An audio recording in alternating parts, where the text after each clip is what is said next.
Review book one of it's all about the books that I read for the last 40 years. And today I have my special guest. She is a holistic financial strategist and founder of the Saving Grace Money Method. No other than Miss Grace Del Rey. Hi, thank you so much for having me on your show. I'm so excited to share what I've learned over the life of my life's work, actually. Yes, definitely. And thank you so much for sharing your knowledge and wisdom to the world. Miss Grace. Thank you. And today, let's talk about the hidden debt problem among high earners and how to fix it. So tell us. Well, it's interesting to me. It's because I also suffered from it. Like, it's not like, oh, I can point fingers at other people. I started with myself and realizing that I kept getting into debt cycles. I would make tons of money and then, you know, also rack up the credit card debt and it becomes one of those things that you become absent-minded about the spending because it went on a credit card. So you're not seeing how it accumulates, and the next thing you know, you've got another big bill, and you think, oh well, I've got all this money coming in, I'll just pay it off, and you do, and then you find yourself getting into that debt cycle again, and after a while, it gets like cumbersome because you want to start doing other things with your money and with your life. But when you keep getting into that debt cycle, it hinders that. And what most people tend to not see is when you continue to hold high credit card debt, um, and you're paying those interest rates. And some people are paying interest rates upwards of 21 to 29% to 31% on these credit cards. And they are actually allowing the credit cards to steal their future because they can end up easily paying three to like $12,000 a year in credit card interest alone. And this is not like a one-off. This is like the norm for the average American. There was a poll that it was like roughly around 4,000 to 5,000, and I think that's low for people living on the East Coast or West Coast. Um, but they are paying easily $4,000 to $5,000 a year in interest on their credit card debt that they keep not paying off, and they're just kind of like, well, I'm paying, making my payments.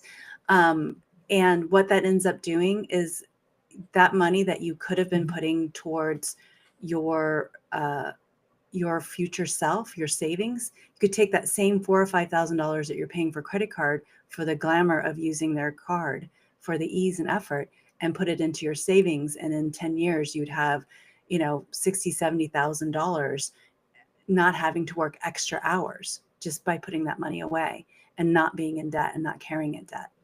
So it's fascinating what when you start to rethink things and you're going, wait, what am I doing here? Yes. So let's start with the central contradictions. How can someone have a six-figure salary and still be drowning in debt? What's the fundamental disconnect that makes it possible? The what makes it possible is that they you have this false sense of I'll just be able to take care of it because I've got the money coming in.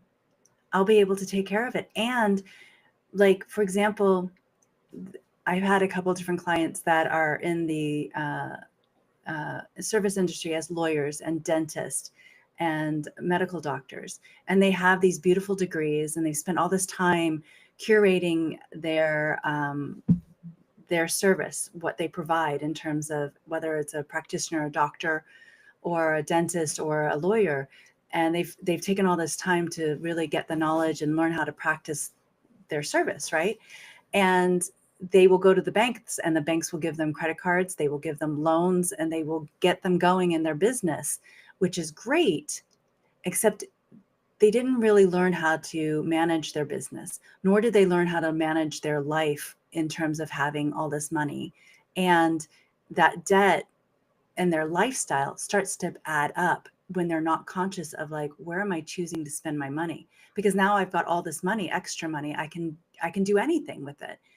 And it is true, you can do anything with it, but if you're not mindful, that debt just builds up. And also, fundamentally down below, if you don't believe that you're worth having money, that it came too easily, you'll end up giving it away. You'll let people steal from you. You'll let people um, say, oh, well, you can pay for dinner because you have the money. I don't know how many times I've seen that happen to clients where they go out with friends and the friends expect them to pay for dinner. And it's like, wait a minute, we all decided that we're going out to dinner together. Why couldn't we share? And then they go, oh no, like well, you make more than me, so you should pay for it. It becomes like oh, well, let's talk about what's really happening here. Is this driven more by reckless spending, or is it immense, often invisible pressure to maintain a certain professional or social image? Sometimes I think it's a combination. Sometimes it's frivolous spending, or it's not even your spending. Sometimes you have a partner or a person that your boyfriend or girlfriend or your significant other that has a spending habit that because you love them and you might not even be dealing with your own value and you're thinking you're supporting them by giving them access to all the money that you're making, thinking that this is going to solve all their problems, and in which actually just enables them to like be more abusive to some degree.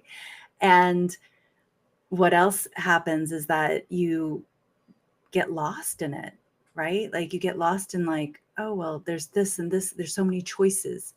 And so it's about really slowing down and figuring out what is really going to serve what you're trying to do in your business, as well as what is going to serve you, what you're trying to do in your life, and become more mindful of what am I doing? Why am I doing this?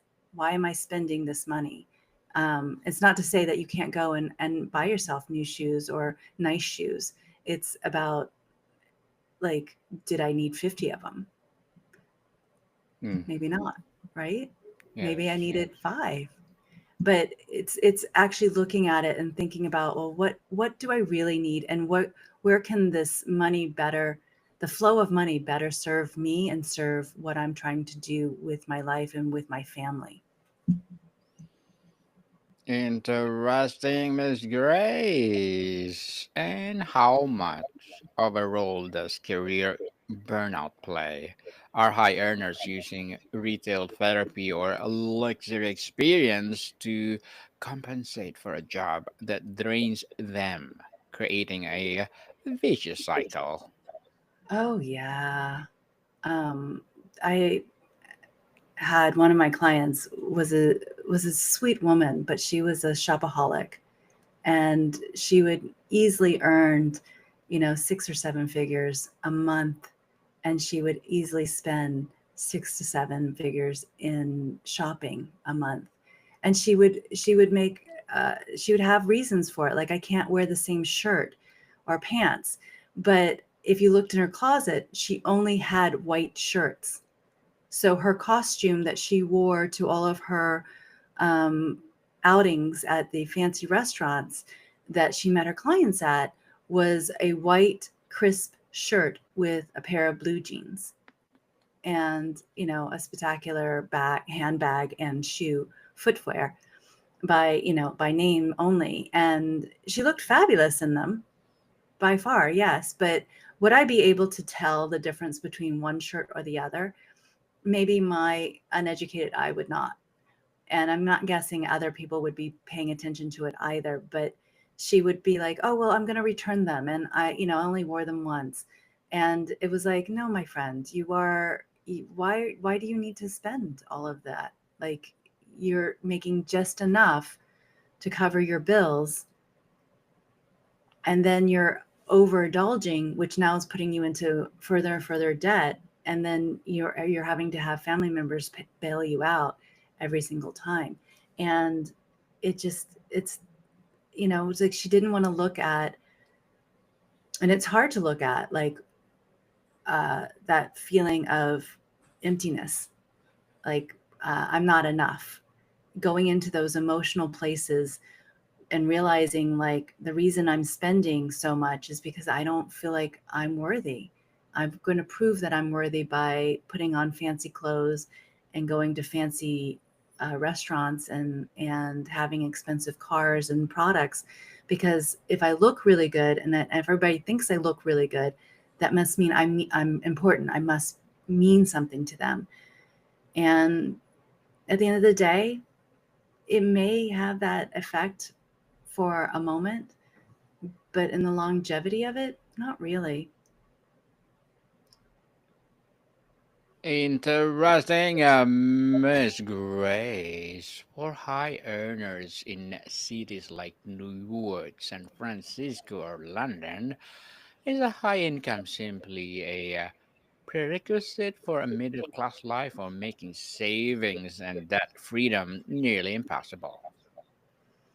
No, I think that it depends on where you want to spend your time and how you want to be mindful. So if you find yourself in that challenging position where you're seeing like, oh, I keep creating this debt, um, and it's a vicious cycle, and like the answer is like, I'll just earn more. Um, Well, yes, and that's true. You can earn more. It can motivate you to earn more and more and more. But when does it become enough? And you have to ask that question to yourself, when is enough? Do I really need that new version of that phone or that purse or that thing? What really is going to fill my cup up? What connection do I need to make to another human being that's going to light me up versus spending on one more thing that is trivial and not going to really like take your life to the next level. And that's not to say that things aren't lovely and you don't want to have them. Like I am not want to go, oh, be a minimalist. That is not what I'm advocating. I'm advocating being able to take a step back and really observe what's the under the drive underneath you to want to purchase something that's outside of your ability to maintain your life, or to start saving and being able to invest in your future, whether it's investing in a course or investing in actual investments, where your money would grow and you could then at a future date have money set aside for your future self, in whether it's retirement or taking an amazing vacation. I mean, how lovely would it be to be able to take a month off and go and explore the world and make connections with others?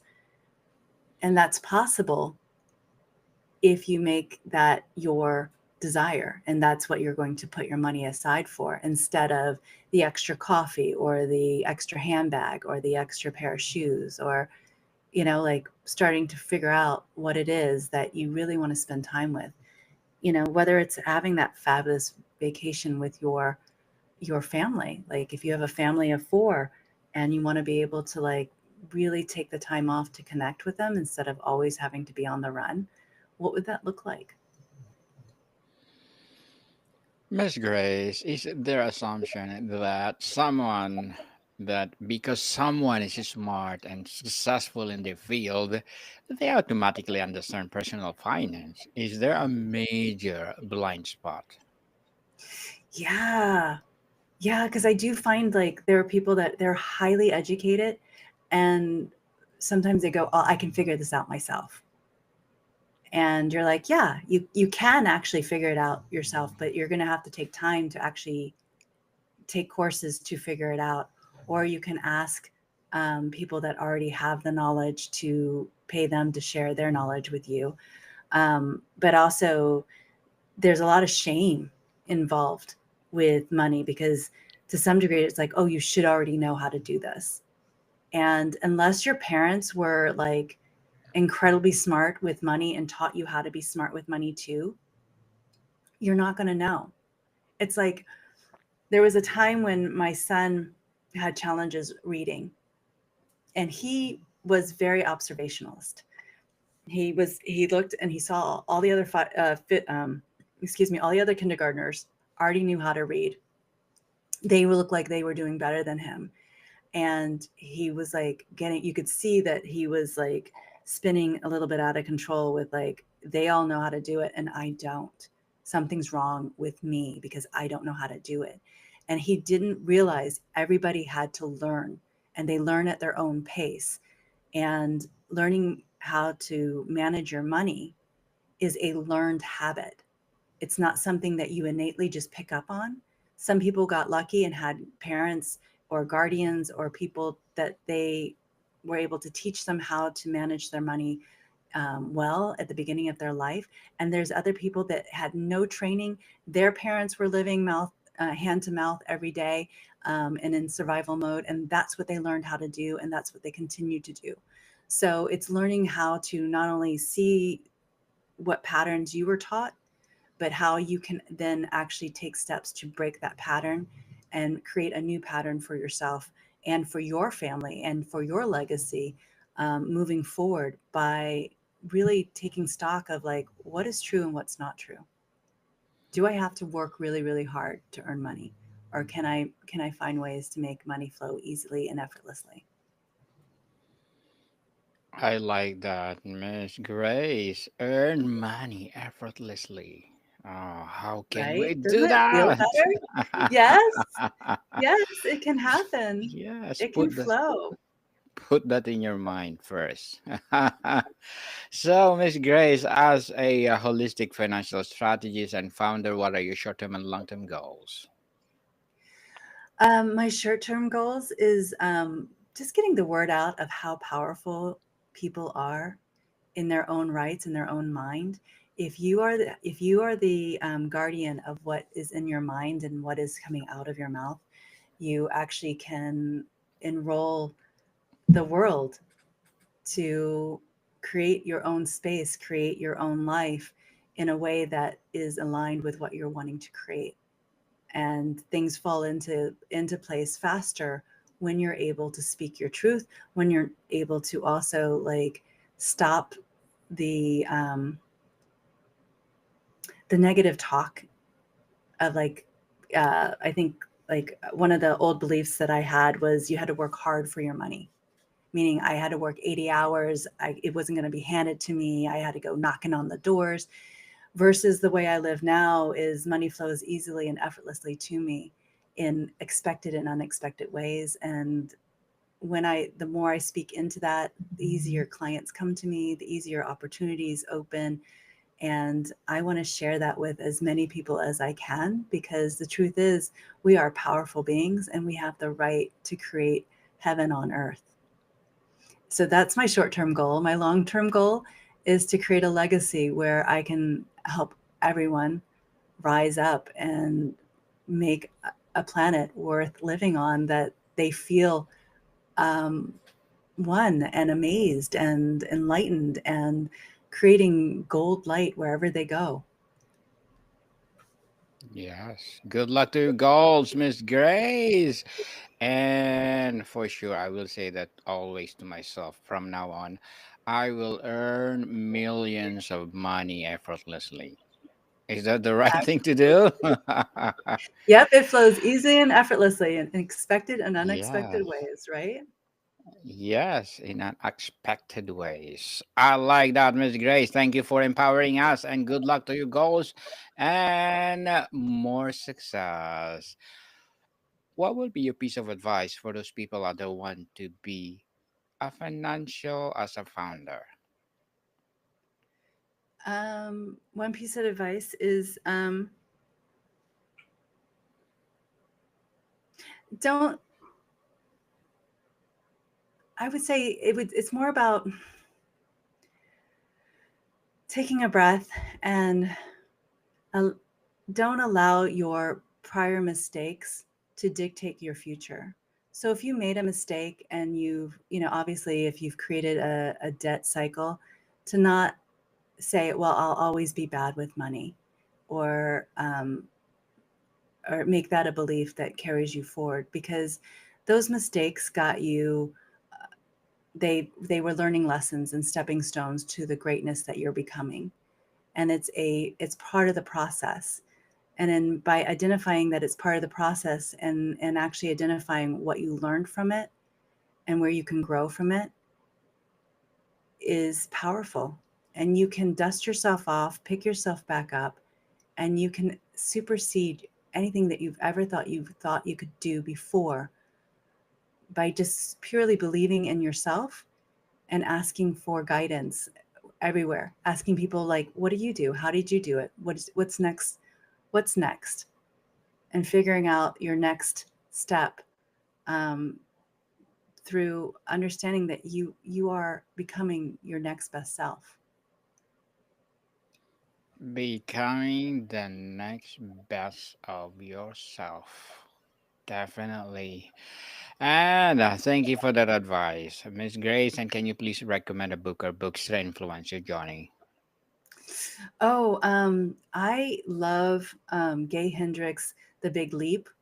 And the reason I love his Big Leap is because it asks us to like look at how long can you stay happy and stay in your happy zone before you create something that takes you out of it.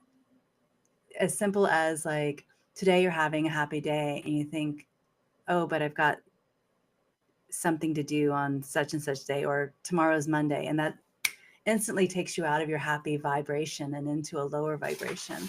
And the question is, how long can you sustain in the happy place? Because as more as you can sustain in that happy place, the more it's easy to manifest and attract the fun stuff, the good stuff. So it's a remarkable book. It's really worth reading. It's a remarkable indeed. And thank you for that recommended book, Miss Grace. Thank you, thank you, thank you. And if someone in this situation, what is the very first, most actionable step they should take to regain control before even looking at the spreadsheet?